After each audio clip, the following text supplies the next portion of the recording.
we're about to announce the fifth panelist and the fifth book. Our last panelist is a household name. She's the queen of home renovations and a pioneering force in the now popular TV makeover genre. Her new CBC series, All for One, in it she fuses her design skills with her philanthropic bent. She's a best-selling author and CEO of her housewares empire. Please welcome Debbie Travis.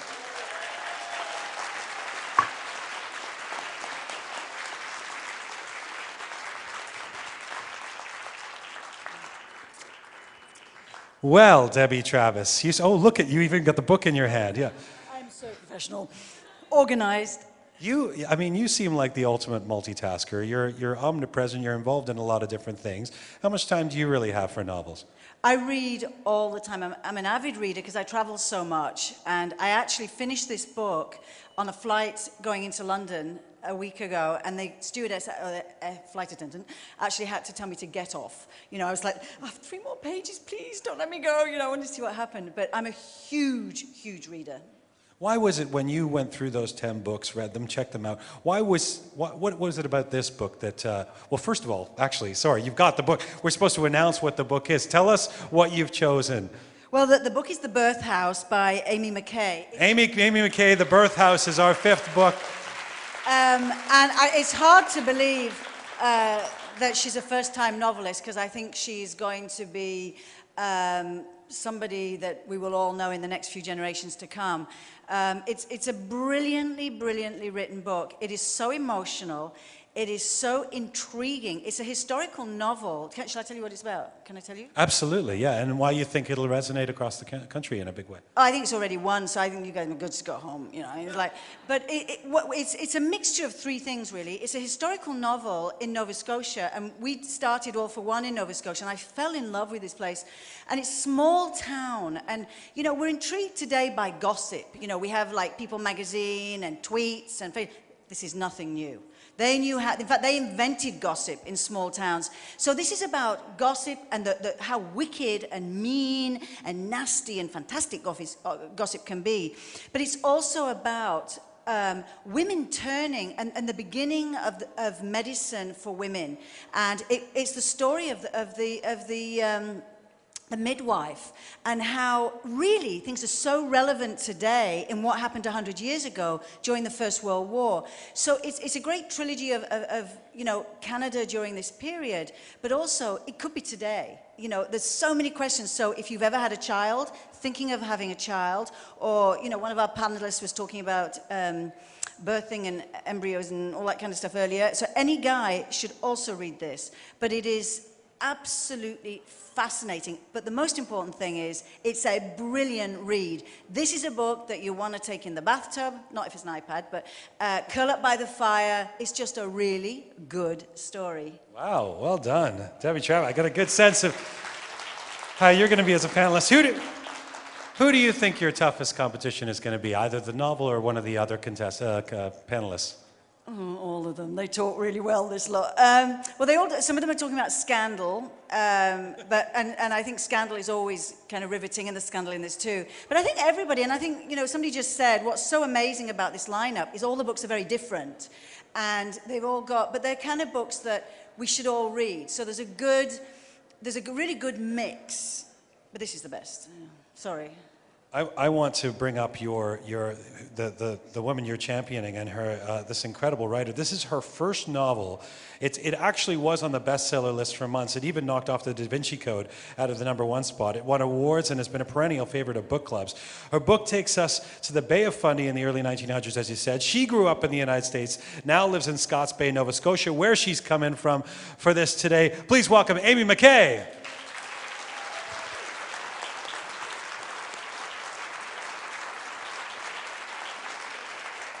Come on in here, Amy.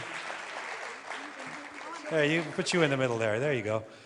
Wow, what a ride this has been for you. First novel, and then it's gotten such incredible attention. And then when there's this popular vote, it ends up in the top 10. So before I ask you about being in the top 5 and who's chosen you, tell me about watching it ascend to the top 10 for greatest Canadian novel of the last decade. Well, it's been a real thrill, and it's buoyed me up because I'm working on my second novel.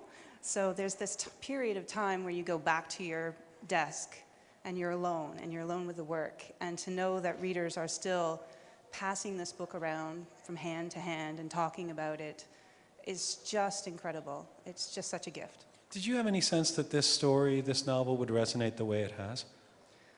Not really. I think a lot of novelists feel this way, that when you sit down to write, you're maybe writing for one reader that you have in your mind. For me, it was always my mother. I was always thinking of her as I was writing and hearing her voice, and I'm wondering if she would connect with my words. So it's sort of a love note, a conversation between me and my mom. And I try not to have expectations, because I want the work to be fresh and pure and unfettered by, these thoughts that maybe lots of people will pick it up. So I had no idea that many people would embrace it. Amy, tell me about how you reacted when not only you found out you're in the top 5, but that Debbie Travis, now you just met today, right? That Debbie Travis had chosen your book. Well, the first thing I did was I actually screamed with glee. I was so thrilled.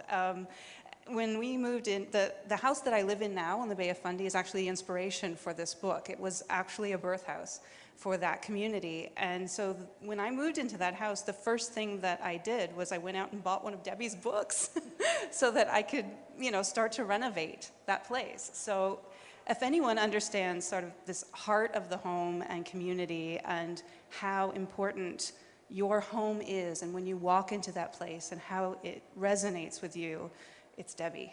Did you know that story? Did she tell you that backstage? Well, I just heard, I heard her scream, but I'm very flattered.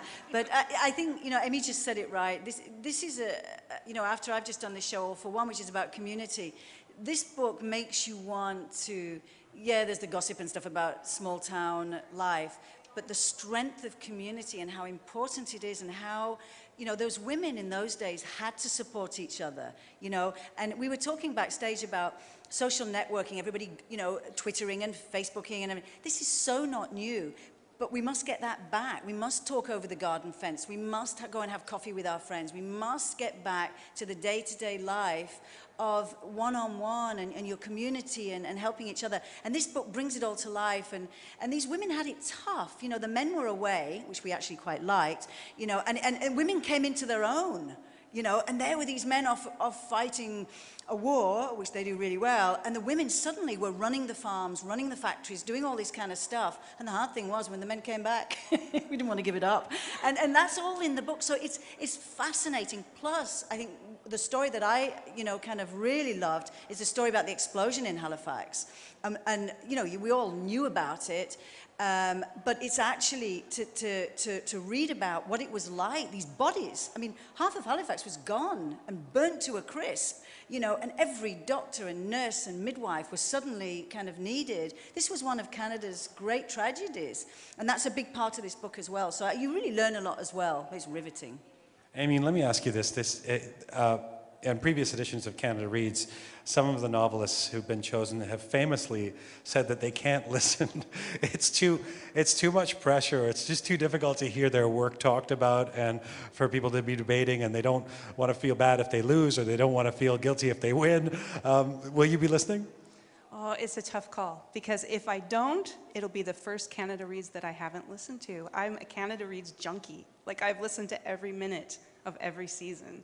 So as much as I probably think I should turn away and maybe not, get pulled away by it and get wrapped up in it, I'll listen. It's such a pleasure to have. Thanks for coming in from Nova Scotia. Ami Mckay, Debbie Travis, the Birth House. Head on over there. Folks, the 5 books vying for Novel of the Decade in Canada: Essex County by Jeff Lemire, The Bone Cage by Angie Abdu, Unless by Carol Shields, Best Laid Plans by Terry Follis, The Birth House by Ami Mckay, Sarah Quinn, Georges Larac, Lauren Cardinal, Ali Velshi, Debbie Travis. Canada Reads 2011.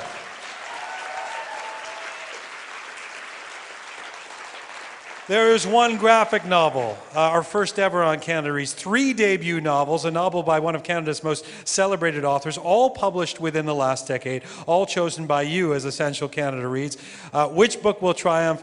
Come back in February to find out. We're inviting the audience to be part of the show finale, by the way, on February 9th. Canada Reads will air on CBC Radio 1 and Bold Television February 7, 8, 9, live. Don't wait till February to plug in. You can get to know the panelists, the authors, the books on our website, cbc.ca/Canada Reads. You can purchase the books in the CBC shop now, and all the authors and the panelists are going to hang around and chat and sign things. So we join you to come over there and say hello to everybody. Thank you for being here for our launch, Canada Reads 2011. It is appreciated.